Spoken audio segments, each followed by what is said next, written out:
श्रीकृष्णाय परब्रह्मणे नमः। श्रीमद्भगवद्गीता ध्यानश्लोकाः। नमोऽस्तु ते व्यासविशालबुद्धे पुल्लारविन्दायत पत्रनेत्र येन त्वया भारततैलपूर्णः प्रज्वालितो ज्ञानमयप्रदीपः प्रपन्नपारिजाताय तोत्रवेत्रैकपाणये ज्ञानमुद्राय कृष्णाय गीतामृतदुहे नमः। सर्वोपनिषदो गावो दोक्ता गोपालनन्दनः पार्थो वत्सत्सुधीर्भोक्ता दुक्तं गीतामृतं महत्।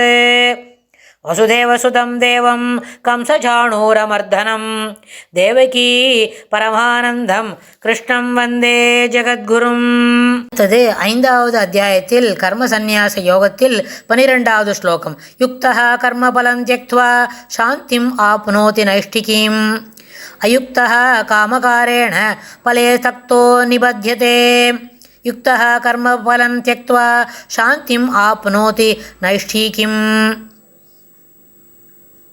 अयुक्तः कामकारेण फले सक्तो निबध्यते.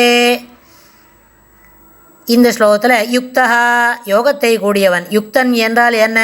யோகினஹா அப்படின்னு சொன்னார் இல்லையா, அந்த யோகினஹாக்கு அவனுக்கே 300 பேர் சொல்கிறார் பெருமாள் இந்த ஸ்லோகத்தில். யுக்தா எல்லாவற்றையும் சிறப்பாக தெரிந்து கொண்டவன், யோகத்தில் கூடியவன். கர்மபலம் கர்மத்தின் பலனை, அதற்கு கர்மம் செய்யக்கூடிய கர்மத்திற்கு உண்டான பயனை, தெக்துவா அந்த பயனையும் விட்டு, நைஷ்டிகீம் நிஷ்டையினால் உண்டாகும் சாந்தி, நிஷ்டையினால் உண்டாகும் மன அமைதியை ஆப்னோதி அடைகின்றான். அயுக்தகா அவ்வாறு யோகத்திலோடு கூடாதவன், யோகத்தை அனுசரிக்காதவன், யோகத்தில் தேர்ந்தவனாக இல்லாதவன் என்ன செய்கிறான் கேட்டால், காமகாரேன ஆசையின் தூண்டுதலினால், பலேக பயனிலேயே ஈடுபாட்டை கொண்டு, பயனிலேயே மனதை செலுத்தி, சக்தகா பற்று கொண்டு, நிபத்தியதே கட்டுப்படுகிறான். அது என்ன செய்கிறான்?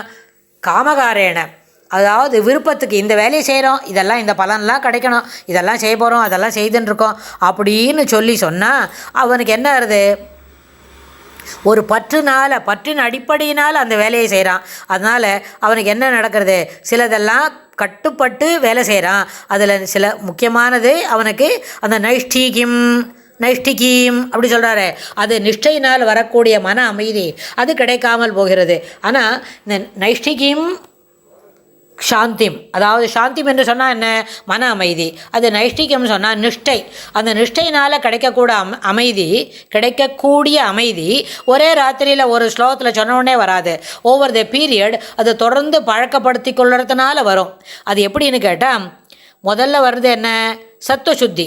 இந்த மாதிரி சிறப்பாக இருக்கணும், துணியெல்லாம் சுத்தமாக இருக்கணும், இப்போ இந்த சத்துவ சுத்தி இருக்கணும், ஆத்ம சுத்தி இருக்கணும், ஆகார சுத்தி இருக்கணும், அப்புறம் சரீர சுத்தி இருக்கணும், ஸ்தல சுத்தி இருக்கணும் அப்படின்னு சொன்னால், இது எல்லாம் இந்த சுத்தமான வேலை என்னதும் சத்துவ சுத்தி. எப்படி சத்துவ சுத்தி கிடைக்கும்னு சொன்னால், எவ்வளவு சீக்கிரமாக விரைவாக எழுந்துக்கிறோமோ அதற்கு ஏற்ப சத்துவ சுத்தி கிடைக்கும். ஒரு 8 மணிக்கு எழுந்துக்கிறோம், சூரியன் உதித்து 1.25 மணி நேரம் கழித்து எழுதுக்கிறோம். இப்போல்லாம் இந்த காலத்தில் சூரியன் 6 மணிக்கு முன்னாடியே உதிச்சிடும். அப்படி சூரியன் 6 மணிக்கு முன்னாடியே உதிக்கும் பொழுது அதற்கு ஏற்ப என்ன இருக்கும்? சீக்கிரமாக எழுந்துக்கணும். பிரம்ம முகூர்த்தன்றது இன்னும் சீக்கிரமாக இருக்கும். அப்படி பிரம்ம முகூர்த்தத்தில் எழுந்து சத்துவ சுத்தியை வளர்த்துக்கணும். அப்புறம் சத்துவ சுத்தி வளர்ந்த பிறகு ஞானோதயம் கிடைக்கும். ஞானோதயம் கிடைச்சாதான் கர்ம சந்நியாசம், அதாவது செய்யக்கூடிய கர்மாவில் ஞாபகம் இல்லை, ஆனால் உண்மையாக விருப்பத்தோடு எல்லா வேலைகளும் சிறப்பாக செய்வோம்.